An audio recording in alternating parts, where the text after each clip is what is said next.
Assalamualaikum warahmatullahi wabarakatuh. Puji dan syukur kita panjatkan kehadirat Allah Subhanahu wa Ta'ala yang mana telah mempertemukan kita dalam acara presentasi kali ini. Yang saya hormati, Ibu Nur Laila selaku dosen pengampu mata kuliah sumber belajar dan pembelajaran, dan teman-teman yang saya banggakan. Pada kesempatan ini, kelompok kami akan membahas tentang konsep dasar dan prinsip sumber belajar dan media pembelajaran. Anggota kelompoknya diantaranya ada saya sendiri, Alifa Maula Adjani, ada Yesita Sera, ada Pebi Nopianti, ada Aditya, dan ada Astrid Nur Maulida. Selamat menyaksikan. Halo, saya Aditya. Saya akan membahas tentang pendefinisian sumber belajar. Tentu akan kita gali artinya dari KBBI. Karena KBBI menjadi acuan tertinggi bahasa Indonesia yang baku yang disusun oleh Badan Pengembangan Pembinaan. Pokoknya ini adalah kamus resmi bahasa Indonesia yang dinaungi oleh Kementerian Pendidikan Republik Indonesia. Apa artinya? Artinya adalah sumber belajar menurut KBBI berarti orang yang dijadikan tempat bertanya tentang berbagai pengetahuan. Tentu tidak sampai di sana, pengertiannya menurut Arif S. Sadiman dalam Rohani dan Abu Hamadi 1995 berpendapat tentang sumber belajar ini adalah segala macam sumber yang ada di luar dan memungkinkan terjadinya proses belajar. Peranan sumber-sumber belajar memungkinkan individu berubah dari tidak tahu menjadi tahu, dari tidak mengerti menjadi mengerti, dari tidak terampil menjadi terampil. Maka pendefinisiannya bukan hanya sebatas orang, sebagaimana dikatakan KBBI, orang yang dijadikan tempat bertanya tentang segala sesuatu pengetahuan, tapi sumber belajar ini lebih luas. Dapat berarti segala sesuatu baik disengaja, by design, ataupun sesuatu yang telah ada kemudian dimanfaatkan untuk proses kegiatan belajar mengajar lebih tersampaikan, lebih terstruktur, terukur, dan berhasil mencapai tujuan. Baik, saya Yesita Sera. Di sini saya akan memaparkan mengenai media pembelajaran. Seperti yang kita ketahui semua bahwa media merupakan alat bantu. Bahkan mungkin untuk sekarang bukan hanya sekedar alat bantu, tapi salah satu hal yang penting saat kita akan menyampaikan informasi ataupun ide dalam lini kehidupan atau aktivitas yang kita jalani. Salah satunya atau termasuk dalam aktivitas pembelajaran.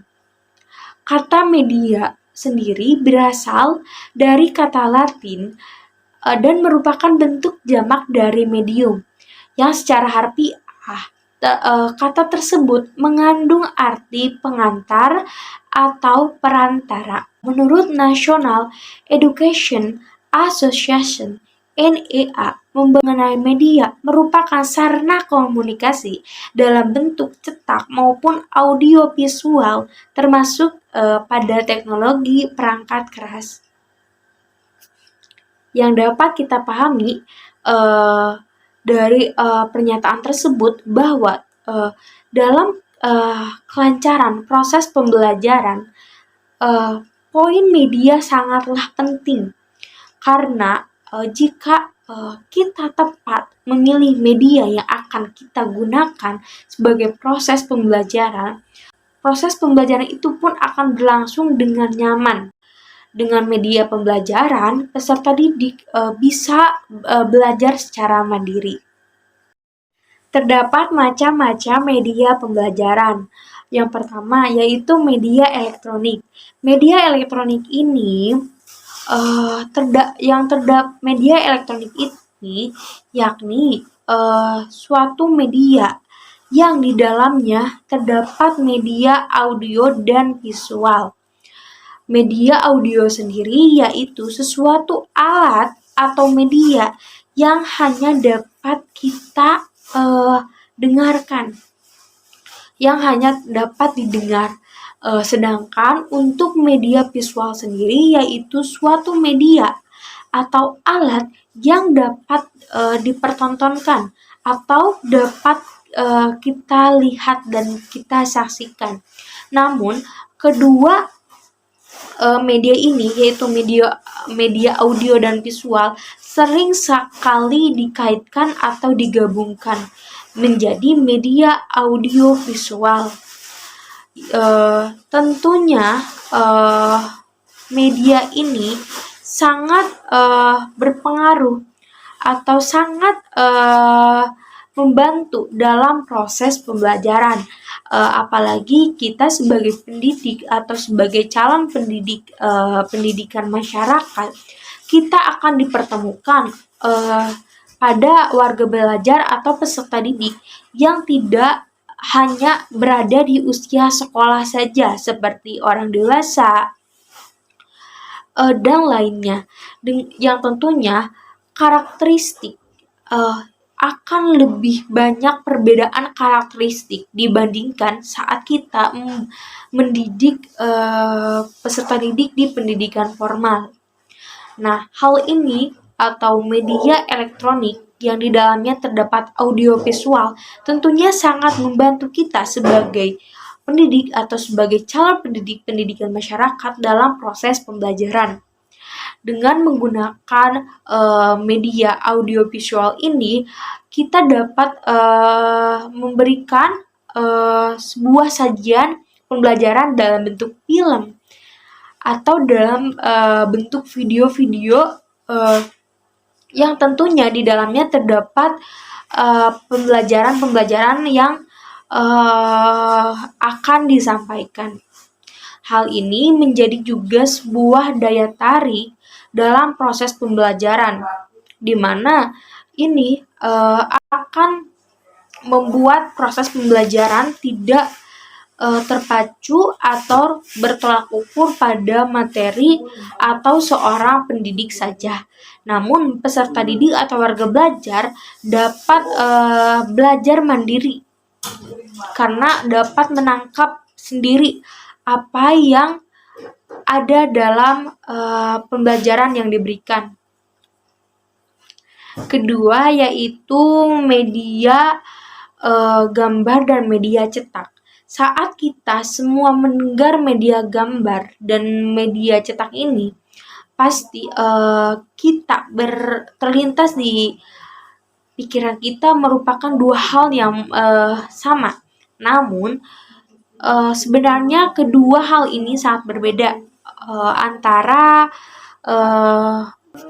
antara media gambar dan media cetak, di mana media gambar ini dapat berupa foto, dapat juga berupa sesuatu hal yang tidak berkaitan dengan TIK atau teknologi, namun bisa juga berkaitan dengan teknologi. Maksudnya media gambar tidak berkaitan dengan teknologi ini yaitu suatu media gambar yang dilangsungkan atau berlangsung secara manual, di mana misalnya dalam proses pembelajaran kita membelajarkan atau mengajarkan mengajarkan kegiatan menggambar. Sedangkan saat ini di era sekarang ini media gambar sudah banyak mengalami perkembangan. Jadi untuk media gambar sendiri dapat berupa foto, dan media gambar ini dapat dilangsungkan secara manual maupun secara teknologi atau secara digital. Sedangkan untuk media cetak ini yaitu media yang tentunya akan selalu berhubungan dengan TIK, di mana yang termasuk pada media cetak ini dapat berupa buku cerpen, tabloid, koran, majalah, dan juga buku puisi. Hal ini tentunya juga membantu kita dalam proses pembelajaran. Misalnya kita seorang pendidik atau calon pendidik memberitahu mengenai buah-buahan atau hewan-hewan. Nah, pada media gambar ini sangat membantu kita memberitahu pada peserta didik. Misalnya kita mengajarkan mengenai berbagai macam hewan yang ada di dunia ini. Kita bisa sambil memperlihatkan gambar atau foto-foto dari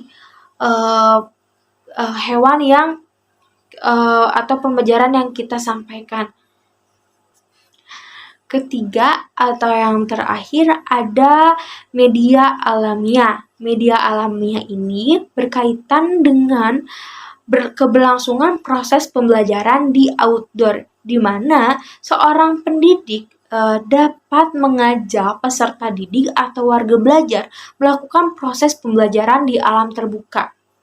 Hal ini membuat peserta didik menangkap sesuatu hal yang terjadi di alam terbuka atau fenomena-fenomena yang ada di alam terbuka. Baik, di sini saya akan memaparkan mengenai fungsi dan manfaat sumber belajar dan media pembelajaran. Yang pertama, saya akan membahas mengenai fungsi media pembelajaran. Memiliki beberapa fungsi, di antaranya yang pertama, berfungsi sebagai untuk mengatasi keterbatasan pengalaman yang dimiliki oleh siswa. Pengalaman setiap siswa itu pastinya berbeda-beda. Nah, tergantung dari faktor-faktor yang menentukan kekayaan pengalaman anak itu sendiri.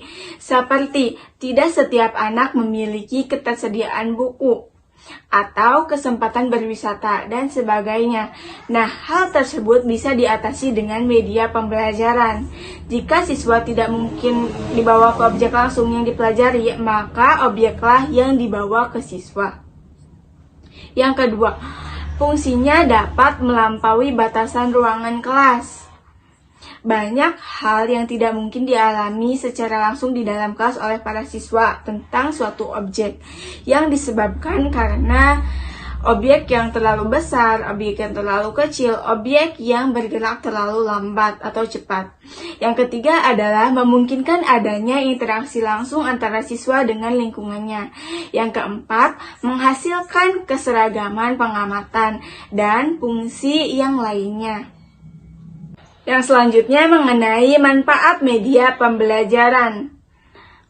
Di sini saya mengutip dari Sujana dan Rifai mengemukakan bahwa manfaat dari media pembelajaran ini adalah pembelajaran akan lebih menarik perhatian siswa sehingga dapat menumbuhkan motivasi belajar.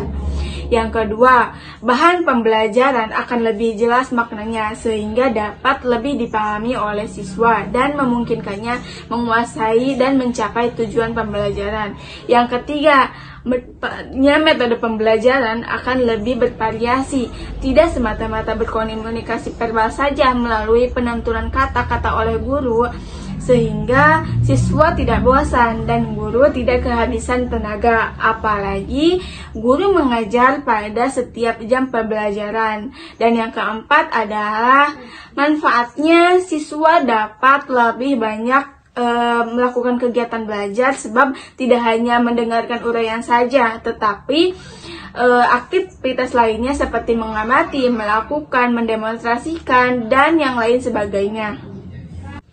Selanjutnya mengenai fungsi sumber belajar. Nah, mengenai fungsi sumber belajar, meneliti beberapa fungsi. Yang pertama, fungsinya meningkatkan produktivitas pembelajaran dengan jalan mempercepat laju belajar dan membantu guru untuk menggunakan waktu secara lebih baik dan mengurangi beban guru dalam menyajikan informasi sehingga dapat lebih banyak membina dan mengembangkan gairah. Yang kedua, berfungsi sebagai memungkinkan pembelajaran yang lebih individual dengan cara seperti mengurangi kontrol guru yang kaku dan tradisional dan memberikan kesempatan bagi siswa untuk berkembang sesuai dengan kemampuannya.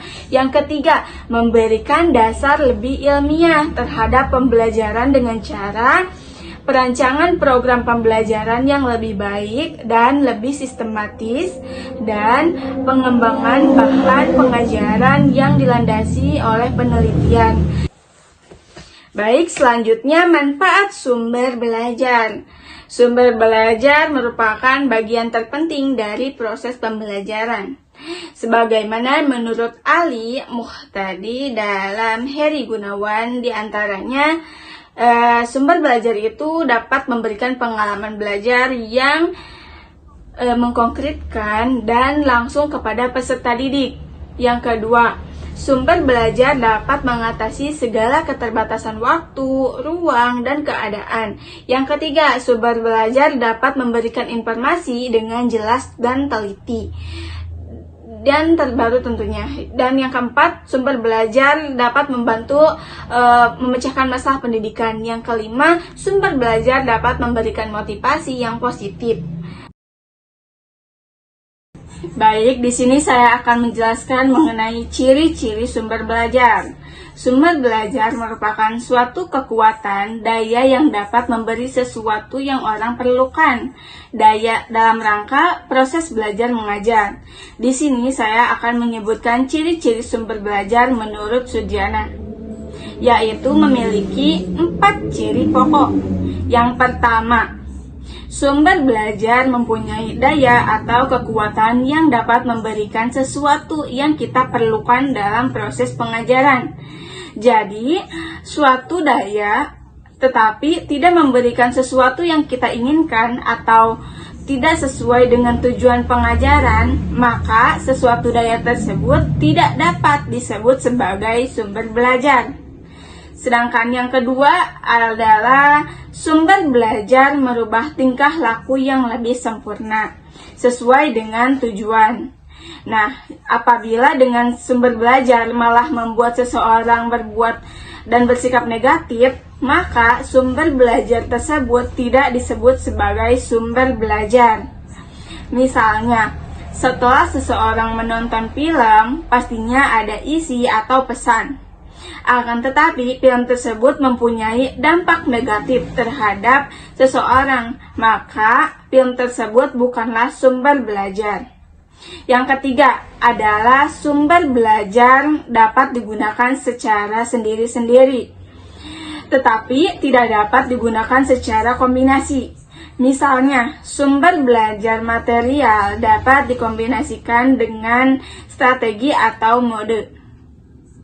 Sumber belajar modul dapat berdiri sendiri. Nah, sedangkan yang keempat adalah sumber belajar secara bentuk. Sumber belajar secara bentuk dapat dibedakan menjadi 2. Yang pertama ada sumber belajar yang dirancang by design dan ada sumber belajar yang tinggal pakai by utilization. Sumber belajar yang sudah dirancang merupakan suatu yang memang dari semula dirancang untuk keperluan belajar. Sedangkan sumber belajar yang tinggal pakai merupakan suatu yang pada mulanya tidak dimaksudkan untuk kepentingan belajar, tetapi di kemudian hari dimanfaatkan untuk kepentingan belajar. Ciri utama dari sumber belajar yang tinggal pakai ini adalah tidak terorganisir dalam bentuk isi yang sistematis, tidak memiliki tujuan pembelajaran yang eksplisit, hanya dipergunakan menurut tujuan tertentu, dan bersifat insidental, dan dapat dipergunakan untuk berbagai tujuan pembelajaran yang relevan dengan sumber belajar tersebut. Nah, maka dari ciri keempat tersebut, bahwa ciri-ciri dari sumber belajar yaitu mempunyai suatu daya yang dapat memberikan suatu yang kita perlukan, baik pengetahuan atau manfaat dalam proses pengajaran yang bersifat positif, sehingga dapat mengubah tingkah laku seseorang menjadi lebih baik. Mungkin cukup sekian yang dapat saya sampaikan. Terima kasih. Selanjutnya, saya akan menjelaskan tentang prinsip-prinsip sumber belajar dan media pembelajaran. Dalam prinsip dan menggunakan media pembelajaran, hendaknya guru memberikan sejumlah prinsip-prinsip tertentu agar penggunaan media dapat mencapai hasil yang baik. Nah, prinsip-prinsip tersebut diantaranya: yang pertama, menentukan jenis media dengan tepat. Artinya, sebaiknya guru memilih terlebih dahulu media manakah yang sesuai dengan tujuan dan materi pembelajaran. Yang kedua, menetapkan atau mempertimbangkan subjek yang tepat. Artinya, perlu diperhitungkan apakah penggunaan media itu sesuai dengan tingkat kematangan dan kemampuan siswa. Yang ketiga, menyajikan media yang tepat. Artinya, teknik dan metode penggunaan media dalam proses pembelajaran harus disesuaikan dengan tujuan, materi, metode, waktu, dan sarana. Dan yang terakhir, menempatkan atau memperlihatkan media pada waktu dan tempat situasi yang tepat. Artinya, kapan dan dalam situasi mana media bisa digunakan. Perkenalkan, nama saya Astrid Maulida. Di sini saya akan menjelaskan kriteria pemilihan media pembelajaran yang baik. Untuk mendapatkan kualitas media pembelajaran yang baik, agar dapat memberikan pengaruh yang signifikan dalam proses belajar mengajar, maka diperlukan pemilihan dan perencanaan penggunaan media pembelajaran yang baik dan tepat. Pemilihan media pembelajaran yang tepat menjadikan media pembelajaran yang efektif digunakan dan tidak sia-sia jika diterapkan. Kriteria pemilihan media bersumber dari konsep bahwa media pembelajaran merupakan bagian dari sistem instruksional secara keseluruhan. Maka beberapa kriteria yang perlu diperhatikan dalam pemilihan media pembelajaran yang baik adalah yang pertama, harus sesuai dengan tujuan. Media pembelajaran harus dipilih berdasarkan tujuan instruksional, di mana akan lebih baik jika mengacu setidaknya 2 dari 3 ranah kognitif, efektif, dan psikomotorik. Hal ini bertujuan agar media pembelajaran sesuai dengan arahan dan tidak melenceng dari tujuan. Media pembelajaran juga bukan hanya mampu mempengaruhi aspek inteligensi siswa, namun juga aspek lain, yaitu sikap dan perbuatan.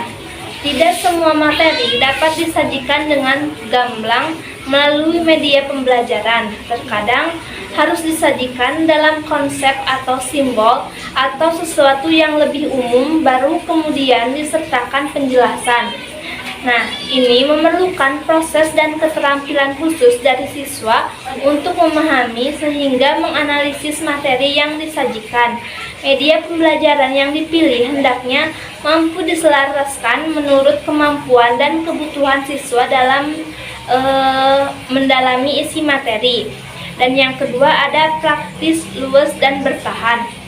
Nah, media pembelajaran tidak harus mahal dan selalu berbasis teknologi, pemanfaatan lingkungan, dan sesuatu yang sederhana, namun secara tepat guna akan lebih efektif dibandingkan media pembelajaran mahal dan rumit, simpel dan mudah dalam penggunaan, harga terjangkau dan dapat bertahan lama, serta dapat digunakan secara terus-menerus patut menjadi salah satu pertimbangan utama dalam pemilihan media pembelajaran.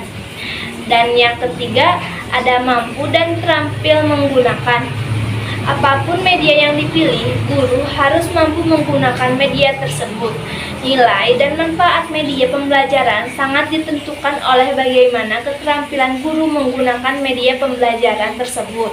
Keterampilan penggunaan media pembelajaran ini juga nantinya dapat diturunkan kepada siswa, sehingga siswa juga mampu bertampil menggunakan media pembelajaran yang dipilih. Serta yang keempat ada keadaan peserta didik.